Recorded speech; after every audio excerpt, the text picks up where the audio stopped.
Muốn tìm hiểu hết một vùng đất, hãy đến chợ, bởi ở đó, hơi thở của thời gian và nhịp đập của con người hòa quyện làm một.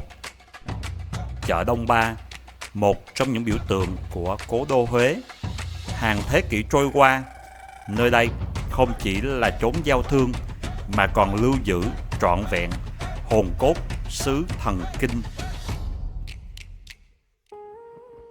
Xin kính chào quý vị và các bạn đang theo dõi Hơi thở Việt Nam trong chuỗi hành trình khám phá xứ Huế, nơi chúng ta đã chọn cách lắng nghe nhịp sống đương đại qua từng góc phố, ngôi chợ. Chúng tôi lại dừng chân tại một tọa độ quen thuộc, đó là chợ Đông Ba. Trước khi bắt đầu video, quý vị đừng quên bấm đăng ký kênh và tặng cho ekip một nút like, share video này để cùng chúng tôi bước vào không gian giao thương tấp nập này. Nằm yên bình sát mép cầu Trường Tiền, ít ai ngờ rằng khu chợ sầm uất này từng đã trải qua những cuộc bể dâu dữ dội của lịch sử.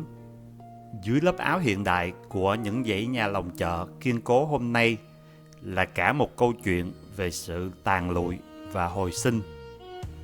Trước năm 1899, chợ vốn nằm ngay ở cửa đông, cánh cửa chính quay về hướng đông của kinh thành Huế. Thuở ấy, người ta gọi nơi đây bằng một cái tên đầy hoài niệm, Quy Giả Thị, nghĩa là cái chợ của những người trở lại, ghi dấu ấn ngày vua nhà Nguyễn hồi loan về chốn Phú Xuân sau bao biến động. Thế nhưng, trong biến cố thất thủ kinh đô năm 1885 đã thiêu rụi toàn bộ ngôi chợ thành tro bụi. Phải đến thời vua Thành Thái, triều đình mới quyết định dời chợ ra sát mép sông Hương, vị trí đắc địa và sống động như ngày nay. Chợ Đông Ba là ngôi chợ lớn nhất và có tuổi đời lâu nhất ở Huế. Khu chợ bề thế nằm bên bờ sông Hương thơ mộng này không chỉ là nơi giao thương, buôn bán, tạo kế sinh nhai cho hàng vạn con người, mà còn là nơi quy tụ và phản ánh đầy đủ mọi sắc thái thú vị về đời sống và văn hóa ở Huế. Và bây giờ, chúng ta sẽ cùng nhau đi dạo bước một vòng chợ Đông Ba để khám phá xem ngôi chợ này đang ẩn chứa những điều gì thú vị. Chợ Đông Ba là một trong những điểm đến không thể bỏ qua đối với bất kỳ du khách nào khi đặt chân đến Huế. Đến đây, du khách có thể dễ dàng tìm thấy những gánh hàng ăn đậm vị, các khu đặc sản phong phú, hay tự tay chọn những chiếc nón bài thơ quen thuộc. Được chầm tỉ mỉ từ những lớp lá kè xanh mướt qua đôi bàn tay khéo léo của người thợ, mỗi chiếc nón đều ẩn chứa những câu thơ xứ sở và hình ảnh sông Hương, núi Ngự lấp lánh dưới ánh nắng. Không chỉ là vật dụng để che mưa, che nắng quen thuộc trong đời sống hàng ngày, nón lá Đông Ba còn là món quà lưu niệm đậm đà ý nghĩa, gói gọn cả nét duyên ngầm và hồn cốt mộc mạc của đất Huế. Giữa không gian tấp nập của chợ Đông Ba, các sạp hàng bán bánh mứt luôn thu hút đông đảo khách ghé qua lựa chọn. Nơi đây bày biện đủ các loại thức quà quen thuộc, được đóng gói cẩn thận để du khách thuận tiện mua mang đi xa làm quà biếu. Từ những hộp bánh mè sửng dẻo ngọt, kẹo đậu phộng thơm lừng cho đến những loại bánh kẹp truyền thống. Các sạp đồ khô mở ra một cái thế giới sản vật phong phú và đậm đà hương vị miền Trung. Nơi đây bày bán đủ các loại hạt sen bùi béo, những ấm trà cung đình thơm ngát hương hoa, cho đến vô số đặc sản từ vùng đầm phá và biển cả. Từ con cá khô mặn mòi, con khô tôm đậm vị, đến những mẻ mực khô của vùng biển xanh chách, tất cả đều được phơi phóng kỹ lưỡng, đóng gói gọn gàng và sẵn sàng theo chân du khách làm quà biếu sau chuyến hành trình khám phá xứ Huế. Mới chỉ dạo một vòng chợ mà cảm giác vui mắt và thích thú bao trùm. Nhìn dòng người mua bán, nhìn những gánh hàng bày biện đủ màu sắc rực rỡ, thì mọi cái mệt mỏi và nóng nực đều tan biến. Nằm song song với những cái dãy bán đồ khô và bánh mứt đóng gói là khu ẩm thực nằm ngay ở giữa các lối đi của chợ Đông Ba. Nơi đây lúc nào cũng rộn rã tiếng cười nói và ngập tràn hương thơm hấp dẫn từ các món ăn dân dã xứ Huế. Trong cái nắng oi ả của một chiều hè thì cái món chè sẽ là cái món mà thu hút du khách nhất trong khu chợ Đông Ba này. Thực khách sẽ bất ngờ trước những cái gian hàng mà bán đủ loại món, từ tô bún bò, bún riêu, bún thịt nướng đến dĩa bánh bèo, bánh nậm, bánh lọc hay thậm chí cả cơm đều được bán chung trong một hàng rất gọn gàng và tiện lợi.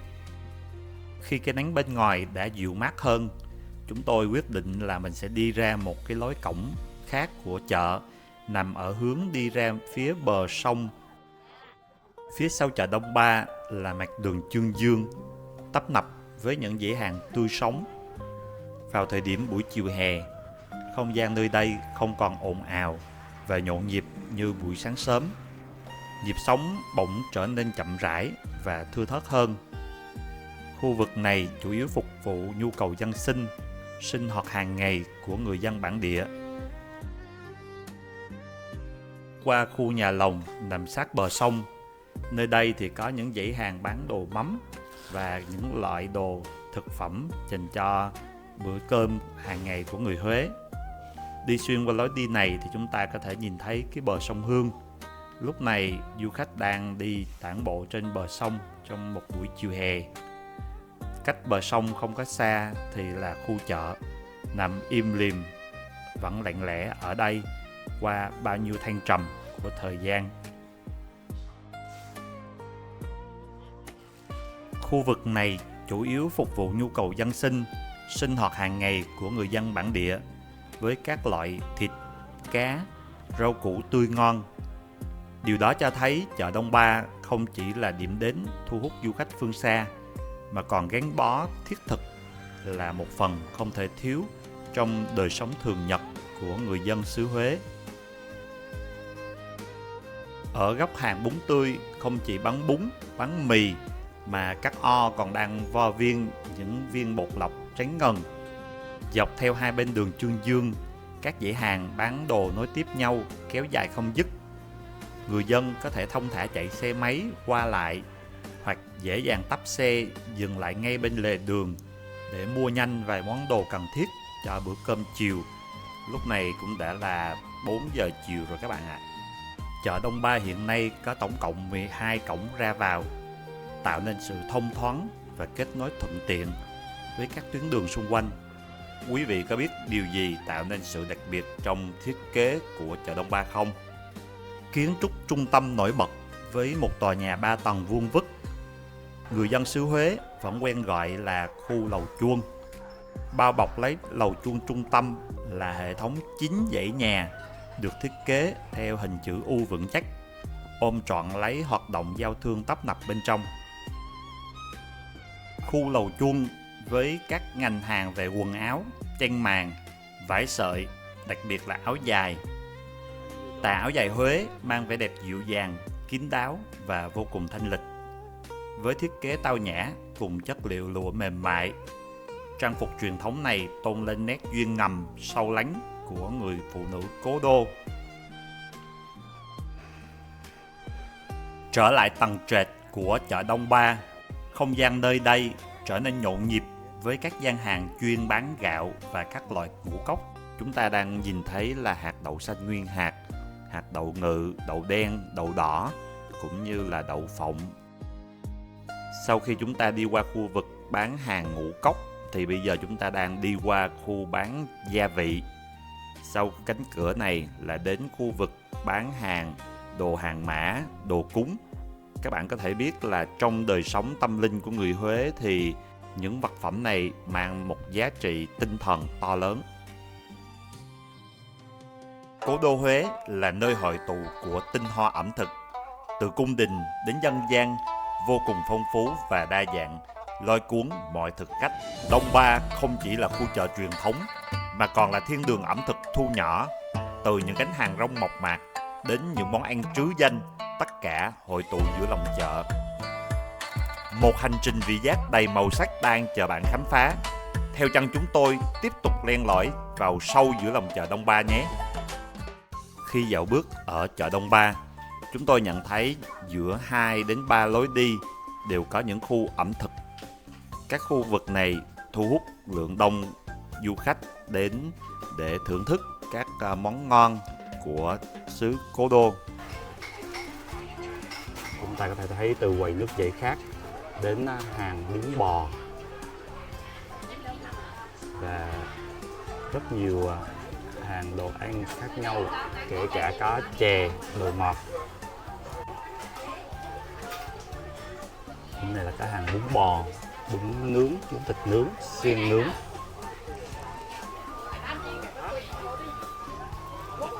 Nhìn những hàng đồ ăn thôi mà tôi đã cảm giác là cái bụng mình nó đang réo gọi rồi. Bên hàng này là bánh nậm lọc nem chả, có thể như là bún có một cái đồ chay nữa các bạn. Bên này có mì nghệ nè, nhìn sợi mì nghệ lòng rất là ngon, vàng ươm.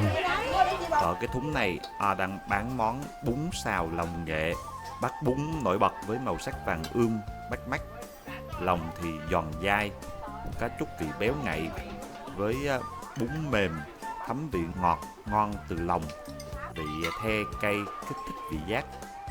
Thật thú vị khi được chìm đắm trong không gian ẩm thực ở chợ Đông Ba cùng những du khách này. Họ đang thưởng thức những món ăn ngon. Và đây là hai quầy chè, thấy đông khách lắm, mấy chị xách ghế ngồi giống như rạp hát luôn, nhìn vui quá trời luôn nè. Mọi người xách ghế ngồi 3 hàng để ăn chè như là rạp hát vậy đó. Trong cái nóng của một buổi chiều hè ở chợ thì việc thôi thúc cho tôi lúc này là tìm một cái ly nước gì đó để giải khát, và tôi đã lựa chọn được. Cho em ly chè hạt sen. Dạ. Cố đô Huế đang vào mùa hè oi ả. Giá Lào thì thổi qua mang theo cái nắng nóng rát. Lúc này những hồ sen trong kinh thành đua nhau khoe sắc. Người dân thu hoạch những hạt sen tươi ngon nhất. Họ nấu thành những nồi chè ngọt ngào. Trời Huế mùa này thì rất là nóng, mà mùa này mà ăn uống một ly hạt sen giữa buổi chiều thì rất là tuyệt vời. Dạ, cái đó là gì chị? Cái này là gì chị? Bột lọc. Dạ, cảm ơn chị ạ. Rồi, chị chủ còn cho thêm 3 viên bột lọc nữa, hấp dẫn quá. Bây giờ mình thưởng thức ly chè hạt sen.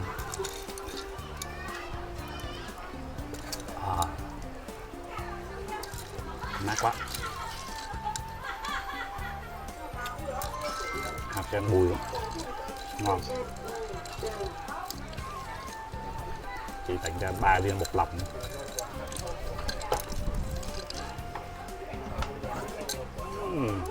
Dai. Ở giữa có viên dừa ngon.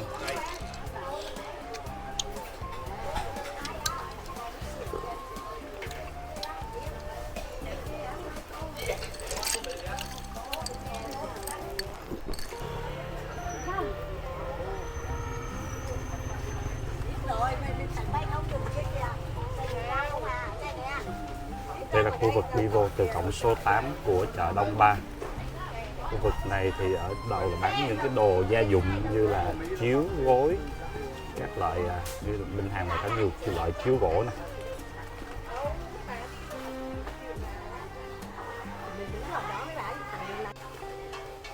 Đi một vòng khắp chợ thì mình thấy là cái hàng mắm Huế cũng là một hàng đặc trưng mà rất là nhiều ở khắp nơi. Gần như góc nào cũng thấy có hàng mắm Huế.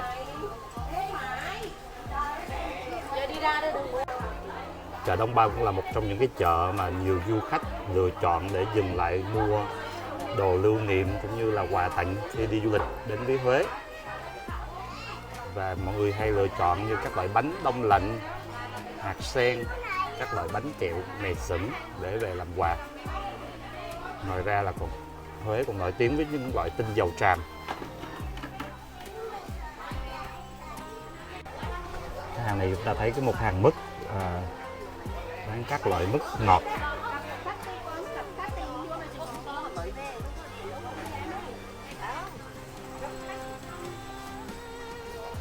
Ở bên này thì bán rất là nhiều loại mứt ngọt. Khu vực này thì có bán cả da heo nè, bánh này là bánh tráng cây cây các bạn. Hàng bán bánh tráng da heo, rất là nhiều mồi luôn. Này là mua về có thể ăn ngay được. Du khách đến Huế thường ghé thăm chợ Đông Ba. Ngôi chợ nổi tiếng này bày bán vô vàn những món quà lưu niệm độc đáo. Bạn có thể lựa chọn cho mình những loại mắm Huế. Ở khu hàng mắm, mùi thơm lan tỏa, tôi có cảm giác nhớ tới bữa cơm gia đình. Ở nơi đó có chén cơm nóng, cùng chỉ cần một chút mắm thôi thì chúng ta đã có một bữa ăn ngon rồi. Đây là tôm rim, đây là mực rim, các loại sản vật đến từ Đầm Phá. Bên này là rạm rim nè. Các bạn nào đã từng ăn những món đặc trưng rất là hấp dẫn này của Huế chưa? Hãy comment cho kênh Hơi Thở Việt Nam biết nhé.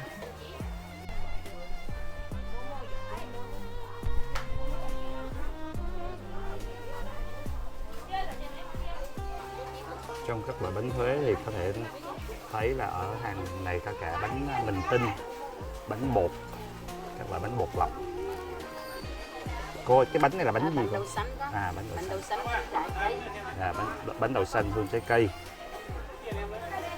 Có cả lóc thù là sao vàng. Chỉ còn giảm còn nhỏ của chợ Đông Ba thôi là chúng ta có rất là nhiều sự lựa chọn.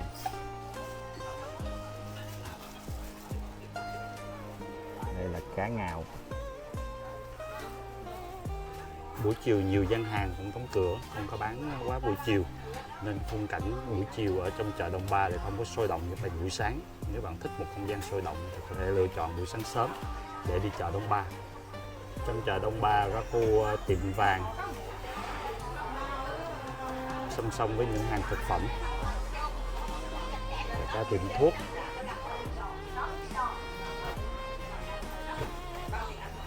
Đến lúc này, nhiều gian hàng đã bắt đầu đóng cửa và du khách cũng bắt đầu rời gót, rời khu nhà lồng chợ Đông Ba. Hành trình khám phá chợ Đông Ba khép lại thật trọn vẹn. Du khách mang theo bao nhiêu kỷ niệm đẹp về xứ Huế, về ngôi chợ cổ kính, lưu giữ những giá trị văn hóa độc đáo. Nhịp sống nơi đây sẽ mãi in sâu trong tâm trí mỗi người. Và hành trình khám phá Huế của chúng tôi vẫn còn đang tiếp tục. Khi mặt trời vừa tắt nắng, dọc theo mặt đường Trần Hưng Đạo, vỉa hè chợ Đông Ba bỗng lột xác thành một thiên đường ẩm thực náo nhiệt và đầy quyến rũ. Nơi đây hội tụ đủ đầy hương vị truyền thống, từ tô bún bò, bún riêu đậm đà, dĩa bún thịt nướng thơm ngon, cho đến thế giới bánh ngọt và các loại chè đủ màu sắc trứ danh xứ Huế. Một trải nghiệm ẩm thực đường phố không thể bỏ lỡ. Hãy cùng chúng tôi khám phá ngay hương vị tuyệt vời này nhé. Sau khi dạo quanh một vòng trong khu chợ thì chúng ta sẽ đến với khu ẩm thực đã được diễn ra phía trước chợ. Và lúc này là 5 giờ chiều. Phía trước chợ đang rất là nhiều quầy hàng ăn vặt được bày bán.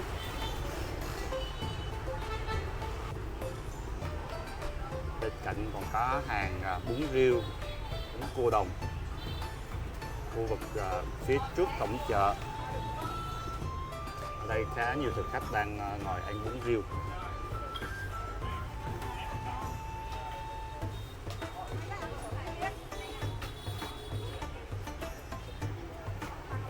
Bên này là hàng súp cua súp gà song song với hàng bún riêu.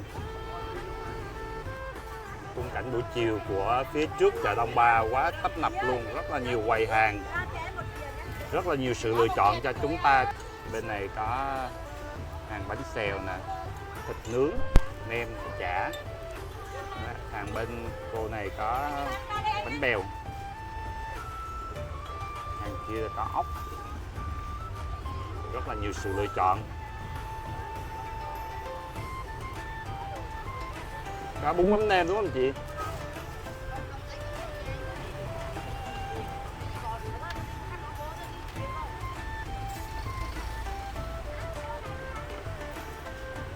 Có bún mắm nêm phải không chị? Dạ, mắm nêm nó có nêm, thịt cà giá cho luôn. À, Đúng 25.000 lùn xùn. dạ. Họ bán 30.000 là 25.000 thôi. Chiều nay mình sẽ thưởng thức món bún mắm nêm nha. Nhỏ lại hộp với nhỏ. Hút lại hộp. Nem, chả.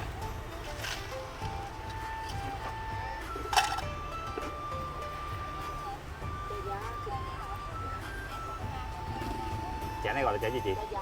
Chả da.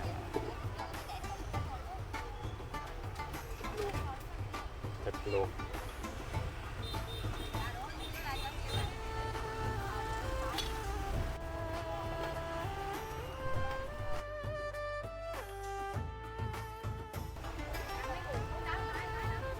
Tô bún mắm nêm Suez rất là hấp dẫn luôn. Chúng ta hãy xem kỹ ở trong tô bún này nha, rất là hấp dẫn luôn. Rau sống, bún mắm nêm, thịt, rau. Rồi trộn đều nó lên và thưởng thức thôi.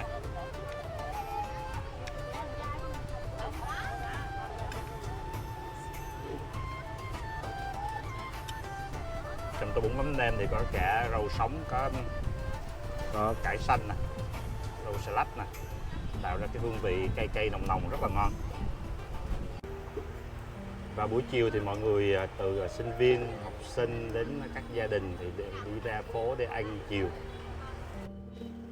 Đây là hình ảnh trước cổng chợ Đông Ba. Nhiều du khách đứng ra đường để chụp ảnh check-in cái cổng chính của chợ, nơi có cái bảng tên chợ Đông Ba. Ở đây có mẹ nấu bún bò bằng nồi nhôm truyền thống của Huế.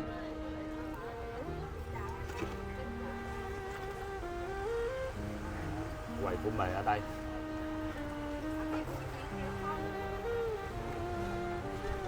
Là những hàng ẩm thực buổi chiều, ẩm thực của chợ thật là sôi động. Bây giờ chúng ta sẽ đến một cái hàng chè ở mặt phía vỉa hè trước chợ với đủ các loại chè đầy màu sắc.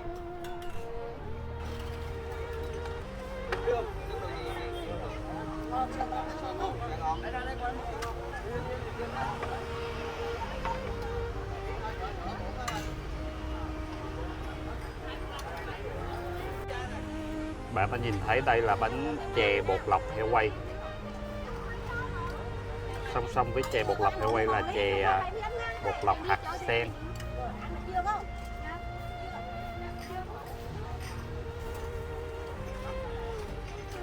Chè rất là nhiều màu sắc luôn.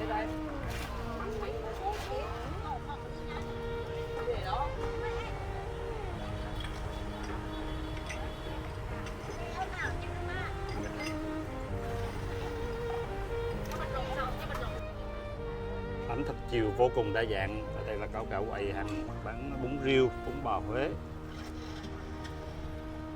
Và chúng ta có thể thấy hàng dài vỉa hè của chợ Đông Ba đang thu hút rất đông du khách đến đây vào buổi chiều. Ta thấy ở quầy này là bày bánh bèo, nậm lọc. Chị đang xào hến.